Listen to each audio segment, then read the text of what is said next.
Hello friends, welcome back to the channel. আমি তোমাদের গত ক্লাসে টেন্সের পাস্ট অবধি শেষ করে দিয়েছি। প্রেজেন্ট টেন্স হয়ে গেছে, পাস্ট টেন্স হয়ে গেছে। তো ফিউচার টেন্স, ফিউচার মানে ভবিষ্যৎ, অর্থাৎ যে ঘটনাগুলো পরবর্তীকালে ঘটবে, আমাদের আগামী কালে ঘটবে। তো ফিউচারের তিনটে পার্ট আমি সাধারণত ফার্স্ট পার্টই কাজে লাগে, তাই আমি তিনটেই করাবো, কিন্তু প্রথমটা উদাহরণস্বরূপ বলে দেব। তো ফিউচার ইনডেফিনাইট বা simple future, future continuous and future perfect. চলো আমি তোমাদের প্রথমে ফিউচার ইনডেফিনাইট বা সিম্পল ফিউচারটা বুঝাই। তো বন্ধুরা দেখো, আমি লিখেছি ফিউচার ইনডেফিনাইট আর ব্র্যাকেটে লিখেছি করিব, খাবো, যাব, বলিব, অর্থাৎ ভবিষ্যৎ। ভবিষ্যৎকালে আমরা যা কাজ করি বা কথা বলি, কোনো কিছু বলার সময় বা করার সময় শেষে করব, যাব, খাবো, বলবো এইসব ব যুক্ত করি।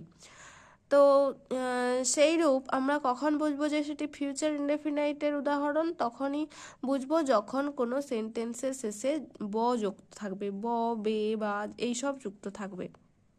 এখানে আমি গঠন লিখেছি সাবজেক্ট প্লাস শ্যাল বা উইল প্লাস ভার্বের 1 নম্বর ফর্ম বা প্রেজেন্ট ফর্ম প্লাস অবজেক্ট। এই শ্যাল বা উইল কোথায় বসে তাও লিখেছি একপাশে।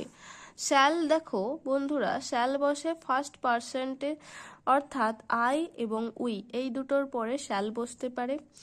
আর উইল কখন বসে? এই দুটো ছাড়া বাদবাকি সবের পরে উইল বসে। তো আমি যদি এখানে উদাহরণে লিখি আমি ভাত খাবো, এখানে সাবজেক্ট আমি, আমির জায়গায় হলো আই, তারপরে শ্যাল বা উইলে যে কোনো একটি লিখতে হবে। তো আয়ের পর সবসময় শ্যাল হবে আই শ্যাল, আর মেন ভার্ব হচ্ছে খাওয়া, অর্থাৎ ইট। আই শ্যাল ইট, কি খাই? Rice. I shall eat rice, আমি ভাত খাবো।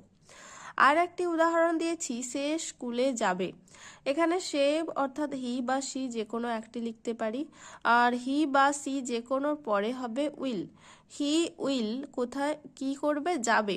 তো যাওয়া ইংরেজি গো, হি উইল গো, সবসময় জানি গো এর পর টু বসাতে হবে। হি উইল গো টু, কোথায় যাবে? স্কুল। তো he will go to school. অর্থাৎ শ্যাল, উইল এগুলো যখনই থাকবে বুঝে নিতে হবে ফিউচার ইনডেফিনাইটের উদাহরণ।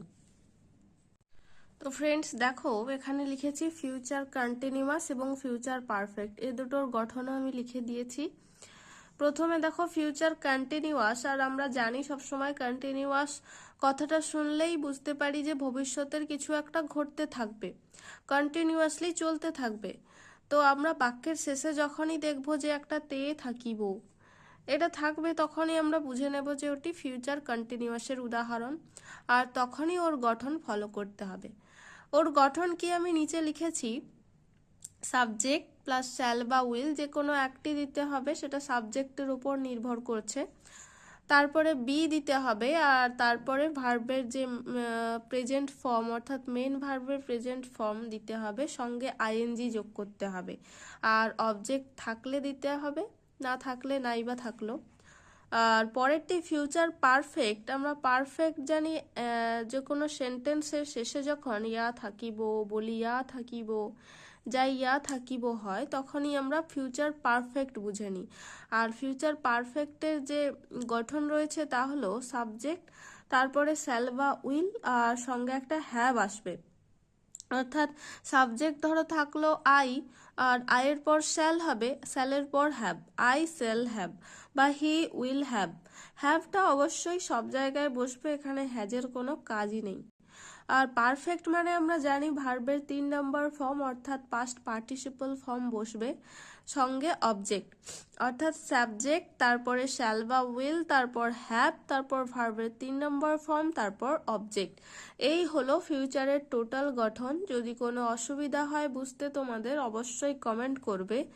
আর ক্লাসটি ভালো লেগে থাকলে অবশ্যই লাইক করবে, শেয়ার করবে, আর চ্যানেলটিকে অবশ্যই সাবস্ক্রাইব করবে।